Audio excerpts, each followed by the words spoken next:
తెనాలి రామకృష్ణుడు శ్రీకృష్ణదేవరాయల ఆస్థానంలో పేరు పొందిన వికటకవి, బహుచమత్కారి. ఒకసారి శ్రీకృష్ణదేవరాయలు నిండు సభలో, ఓ పండితులారా, ఈనాటి ఈ ప్రశ్నకు ఎవరు సమాధానం చెబుతారో వారిని అందరిలో ప్రథమునిగా గుర్తిస్తాను అని అన్నాడు. అందుకు పండితులందరూ సరే అన్నారు.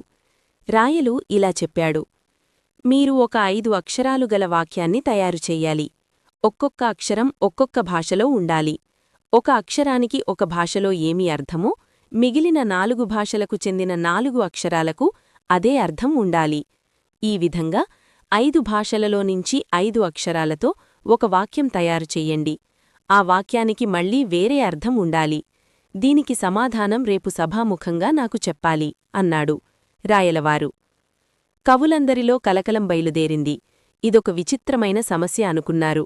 రామకృష్ణుడు దాన్ని గురించి ఆలోచించడం ప్రారంభించాడు.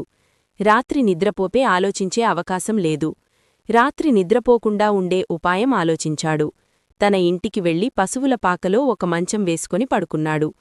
రాత్రంతా రాజు ఇచ్చిన సమస్యను గురించి తీవ్రంగా పట్టుదలతో ఆలోచించసాగాడు. పదాలు, అక్షరాల పరిశీలనలో లీనమయ్యాడు. అర్ధరాత్రి కావొచ్చింది. ఆ సమయంలో ఒక ఆవు ఈనింది. ఆ ఆవు అరుపులకు రామకృష్ణుడు తన పరిశోధనలోంచి బయటికొచ్చాడు. పరిస్థితి గమనించాడు. బావా, బావా, ఆవు ఈనింది అని కిటికీలో నుండి తన బావమరిదిని పిలిచాడు. రామకృష్ణుని పిలుపుకు నిద్రమత్తులో అక్కడి నుండి లేవకుండానే ఏ ఆవ్రా బావా అని అడిగాడు. బావమరిది ప్రశ్నకు సమాధానమివ్వకుండానే అతను అన్న వాక్యాన్ని గురించి ఆలోచించసాగాడు. తెల్లవారింది. కొలువుకు నిర్ణయించిన సమయానికి చేరాడు. రాయలవారు, అందరూ సిద్ధంగా ఉన్నారా అన్నారు. రామకృష్ణుడు తప్ప మిగిలిన వారంతా లేదు మహారాజా అన్నారు. రామకృష్ణుడు మాత్రం నేను సిద్ధమే ప్రభూ అన్నాడు. సంతోషం. ఏది మీరు చెప్పదలుచుకున్న వాక్యమేమిటి అని కుతూహలంగా అడిగాడు రాజు. దానికి రామకృష్ణుడు ఏ ఆవ్రా బావా అని అన్నాడు. అందరూ ఒకరి ముఖాలు ఒకరు చూసుకున్నారు. ఎవరికీ అర్థం కాలేదు. అప్పుడు రామకృష్ణుడు ఆ వాక్యం యొక్క అంతరార్థం వివరించాడు.